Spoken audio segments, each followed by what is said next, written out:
Hi everyone, welcome to the dot batch. Last lecture में हमने पढ़ा कैसे किसी कमिट को हम अंडू करते हैं और लास्ट कुछ लेक्चर से हम पढ़ रहे हैं कि किस तरीके से हम गिट को हमने इनिट किया अपने लोकल सिस्टम में और लोकल सिस्टम में किस तरीके से हम कमिट कर रहे हैं, ब्रांचिंग कर रहे हैं, सब कुछ लोकली कर रहे हैं। ठीक है, अभी तक हम रिमोट पे नहीं गए हैं, यानी कि कोई भी कमिट या कोई भी चेंज हम रिमोट पे पुश नहीं कर रहे हैं, गिट हब पे पुश नहीं कर रहे हैं। ठीक है, गिट हब पे अब हम एक रिपोजिटरी बनाएंगे। ठीक है, गिट हब, और उसको हम इनिट कराएंगे लोकल सिस्टम पे और हम जो भी कमिट अब करेंगे उनको पुश भी करेंगे। पुश का मतलब क्या होता है? पुश का मतलब सिंपली है कि आप इसको गिट हब पे भी पुश कर रहे हो, यानी कि रिमोट पे यानी सर्वर पे भी इसको पुश कर पा रहे हो ताकि और लोग भी आपके चेंजेस को देख पाए। ठीक है, इस सिस्टम हम करेंगे।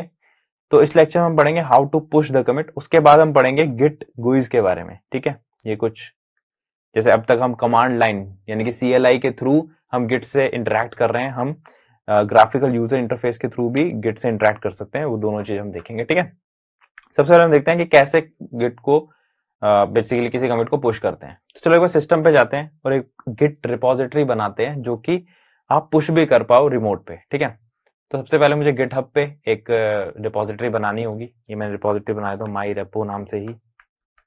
ठीक है, इसको हम क्रिएट कर देते हैं सिंपली। ठीक है, अब मुझे लोकल पे भी एक रिपोजिटरी बनानी होगी। लोकल पे बनाता हूं मैं, पहले टर्मिनल ओपन करता हूं, डेस्कटॉप पे आ जाते हैं हम। इसमें mkdir एक माई रेपो नाम से मैं फोल्डर बना देता हूं। इस फोल्डर के अंदर जाकर मुझे अगेन गिट इनिट करना होगा। ठीक है, गिट इनिट करके अब एक मैं इसमें फाइल बना देता हूं, readme.md। ठीक है, इसमें लिख देता हूं readme। इस फाइल का नाम क्या होगा? readme.md। बेसिकली ये फाइल क्यों बनाई जाती है, इसलिए बनाई जाती है, ये बताती है डिस्क्रिप्टिव टेक्स्ट, पूरा डिस्क्रिप्शन बेसिकली आपकी रिपोजिटरी का, ये रिपोजिटरी है क्यों, क्या करती है। ठीक है, बहुत बड़ी डिस्क्रिप्शन आप इसमें लिख सकते हो। तो अब ध्यान से देखो, तो मैंने एक फाइल ऐड कर ली है। ठीक है, readme.md। अब मैं इसको कमिट करने वाला हूं। इसमें डाल देता हूं इनिशियल कमिट। ठीक है, जैसे यहाँ पे बोला था ना इन्होंने। ओके, इनिशियल कमिट हमने डाल दिया। कमिट हमने ऑब्वियसली मास्टर पे ही किया होगा। ठीक है, मास्टर पे कमिट डल चुका है। ब्रांच अभी हम नहीं बना रहे हैं। अब हमें ये बहुत इंपॉर्टेंट कमांड यूज करनी पड़ी, गिट रिमोट ऐड। बेसिकली हम क्या कर रहे हैं, इससे हम अपनी लोकल ब्रांच को मैप कर रहे हैं एक गिट हब की रिमोट ब्रांच से कि, और हमें पता है रिमोट ब्रांच हमेशा सबसे अपडेटेड होती है। ठीक है, वो प्राइम ब्रांच है मेरी। लोकली तो हम लोकल काम कर रहे हैं, अपना जो फाइनल चेंजेस है वो मेरे रिमोट पे रहेंगे। तो मैं क्या कर रहा हूँ, अपनी लोकल ब्रांच को मैप कर रहा हूँ इस प्राइम ब्रांच से, इस रिमोट ब्रांच से। उसके लिए मुझे ये ऐड करना पड़ेगा। तो मैंने गिट रिमोट ऐड कर दिया। ठीक है, बहुत ही बढ़िया। तो गिट स्टेटस अगर मैं करूंगा तो मेरे पर कोई कमिटेड चेंजेस नहीं होंगे। गिट लॉग अगर मैं करूंगा तो मैंने एक इनिशियल कमिट डाल दिया, बट यहाँ पर आप देखो यहाँ पे कोई कमिट ऐड नहीं हुआ है। अब मैं क्या करूंगा, मैं लोकल से यहाँ पर एक कमिट ऐड करूंगा, देखते हैं कैसे। उससे पहले आपको क्या करना पड़ता है, आपको गिट कॉन्फिग हाइफन ग्लोबल का यूज करके अपने यूजर नेम सेट करना होता है कि आप किस आईडी से उसको बेसिकली किस यूजर नेम से आप कमिट करना चाहते हो। तो मैं यहां कर देता हूँ hyphen global user dot name love Babbar. ठीक है, यूजर डॉट ईमेल डालनी होगी मुझे।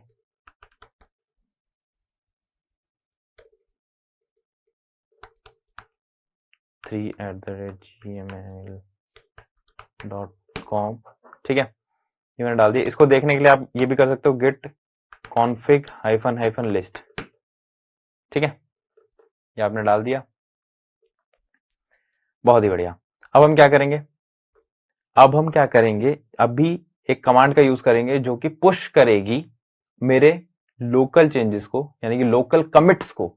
लोकल चेंजेस का मतलब यहाँ वर्किंग डायरेक्टरी के कमिट, वर्किंग डायरेक्टरी के चेंजेस से नहीं है। वर्किंग डायरेक्टरी के चेंजेस तो पहले स्टेज इंडेक्स में जाएंगे, उसके बाद कमिट होंगे। अब जो मेरे कमिट्स है ना, जो मेरे कमिट्स हैं वो कमिट पुश होते हैं, यानी मेरे कमिट फाइनल पुश होंगे, मेरे लोकल चेंजेस पुश नहीं होंगे। तो कमिट पुश करने के लिए मुझे क्या करना पड़ेगा, मुझे इस कमांड का यूज करना पड़ेगा, git push -u origin master। ये देखो इसने पुश कर दिया है। तो इससे क्या हुआ है, इससे क्या हुआ है, अब मैं यहां जाके देखूंगा, इसको रीलोड करूंगा, यहां पे मुझे एक कमिट नजर आ रहा है। ठीक है, बहुत ही बढ़िया, समझ गए हम, बहुत अच्छे। अब हो सकता है कुछ बच्चों को ये प्रॉब्लम आए कि जब वो सबसे पहले ये सेटअप करने के बाद, सबसे पहले आपको क्या करना है, सबसे पहले आपको यूजर नेम और यूजर ईमेल सेटअप करना है। ठीक है, यहाँ पे लिख देता हूं।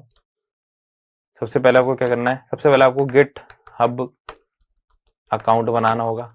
ठीक है, उसके बाद उसमें आप एक एम्प्टी रेपो क्रिएट करोगे।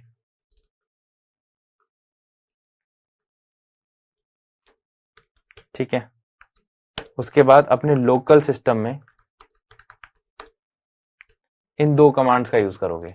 सबसे पहले आप गिट कॉन्फिग यूजर नेम,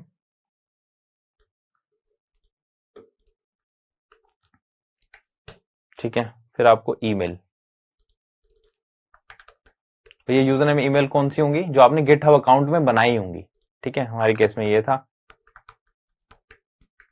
ठीक है, जब आप ये तीन चीजें कर लोगे तो आपको फोर्थ चीज क्या करनी होगी, जब भी आप git push -u origin master करने जाओगे तो आपको एरर आएगी। ठीक है, आपको एरर आएगी कैसे, सबसे पहले वो आस्क करेगा आपका यूजर नेम। ठीक है, आपको यूजर नेम डालना है सही एकदम, जो हमारे केस में लव बब्बर है। फिर आपसे उस यूजर नेम का पासवर्ड मांगेगा। ठीक है, पासवर्ड आपको ये वाला पासवर्ड नहीं डालना अपना गिट का पासवर्ड, आपको क्या करना है, आपको जाना है अपने सेटिंग में। ठीक है, आप सेटिंग में जाओगे, मेरे को प्रॉब्लम क्यों नहीं आ रही है, क्योंकि हमने सेटअप किया हुआ है पहले। ठीक है, आप डेवलपर सेटिंग में जाओगे, डेवलपर सेटिंग में जाने के बाद इस पे क्लिक करोगे, टोकन क्लासिक्स पे क्लिक करोगे और यहां पर क्लिक करोगे generate new token. Generate new token click करके जनरेट न्यू टोकन क्लासिक।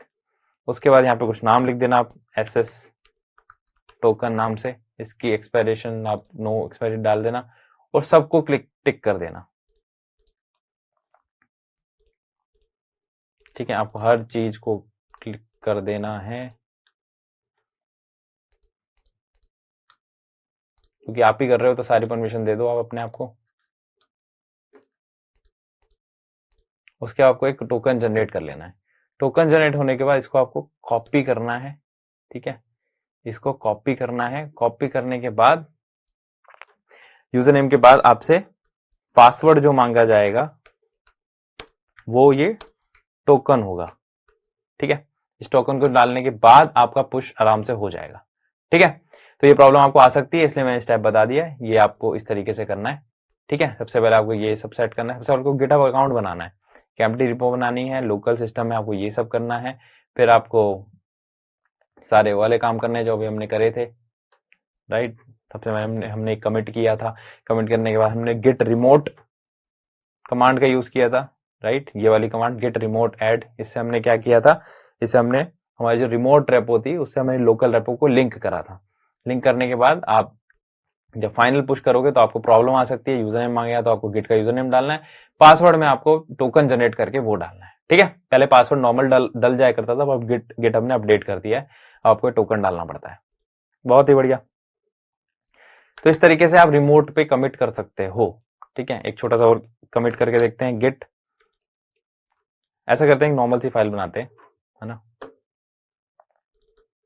इसके अंदर एक फाइल बना लेते हैं,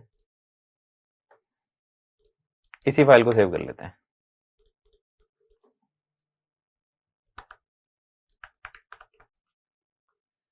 .txt,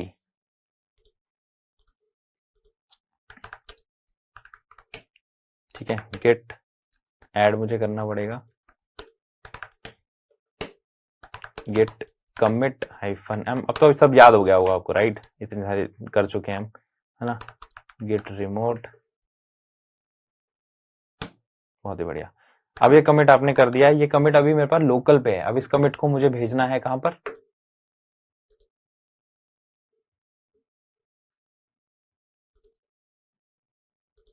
इस कमिट को मुझे माई रेपो की रिपोजिटरी में भेजना है, ठीक है। उसके लिए मुझे क्या करना पड़ेगा? गेट पुश -u ओरिजिन और ब्रांच का नाम, ठीक है। तो इस तरीके से ये वहां पर जा चुका होगा।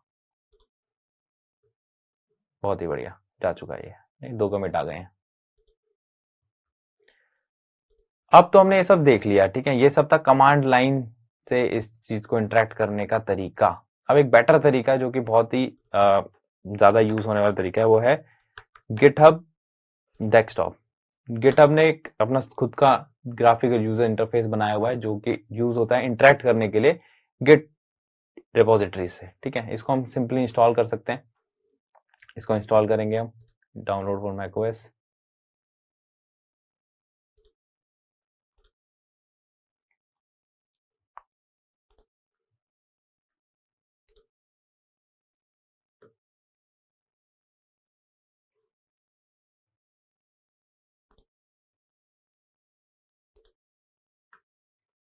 इसको इंस्टॉल कर लेते हैं सिंपली। मैकओएस में इंस्टॉल करने का सिंपल तरीका होता है,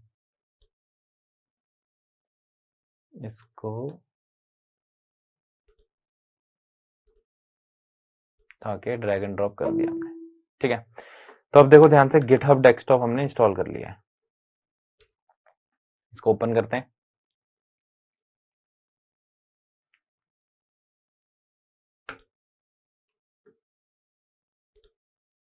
ये हमने साइन इन कर लिया है, ठीक है। ये मुझे यूजर नेम डालना होता है जो गिटहब वाला यूजर नेम